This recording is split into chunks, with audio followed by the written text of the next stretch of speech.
मूसा मां तोखे गिरफ़्तार थो कयां। कहिड़े ॾोह में? रेस नवाब खान तो मथां केस दाख़िल कयो आहे त तो उन जी थियण वारी ज़ाल खे ज़हर ॾेई मारण जी कोशिश कई आहे। वॾो को कमीनो शख़्स आहे। केरु केतिरो कमीनो आहे इहा तोखे लाकअप में ख़बर पवंदी। जेल थाणे लाकअप जूं उन्हनि खे धमकियूं ॾे जिन जा इहे ॾिठल न हुजनि। इहो मुंहिंजो ॿियो घर आहे। पोइ हलण जी तकलीफ़ कंदे?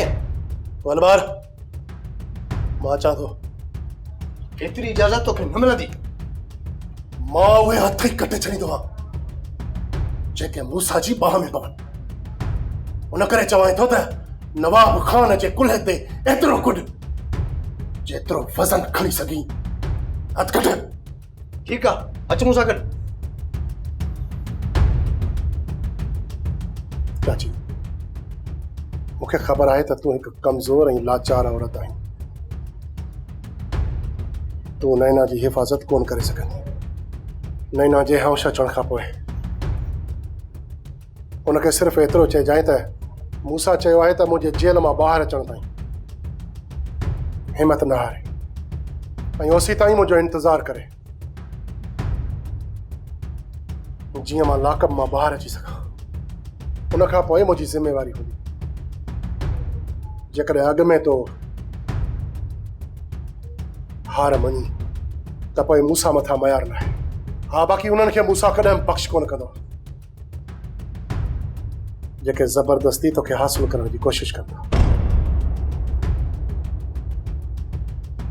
लीमा मूंखे इहो सम्झा त कुंवार जे वेस में छोरी हिते कीअं पहुती?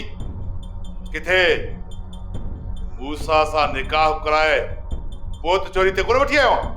मूंखे मौत खयो आहे वॾा बाबा जो मां इहो कमु कंदुसि। तूं सभु कुझु करे सघीं थो लीमा। तो जहिड़ो लालची माण्हू नमक हरामी करण में देरी न कंदो। सुल्तान पंहिंजी ज़बान खे लगाम ॾे न त ॾंडो हणी मग़ज़ बंदि कंदो छाहे। बस हाणे बस रुगो इहो ॿुधाए तुआरी छोरीअ सां सजावल मूसा सां निकाह त नाहे करायो न? न वॾा बाबा न, इहा पक सम्झ उन जे विच में निकाह नाहे थियो। इहा ग़लती मुंहिंजी छोरी जी आहे जो कुंवार जे वेस में उतां निकिती। सिजावल खान हुनखे पक ॾिनी हूंदी हितां वञण खां पोइ मूसा सां तुंहिंजो निकाह थींदो। मां सम्झां थो इन ई आसरे ते छोरी अचण जे लाइ असां सां तयार थी हूंदी। पोइ मूसा कहिड़े आधार ते तुआरी छोरी खे पंहिंजे घर वठी वियो? ज़बरदस्ती वॾा बाबा, ज़बरदस्ती।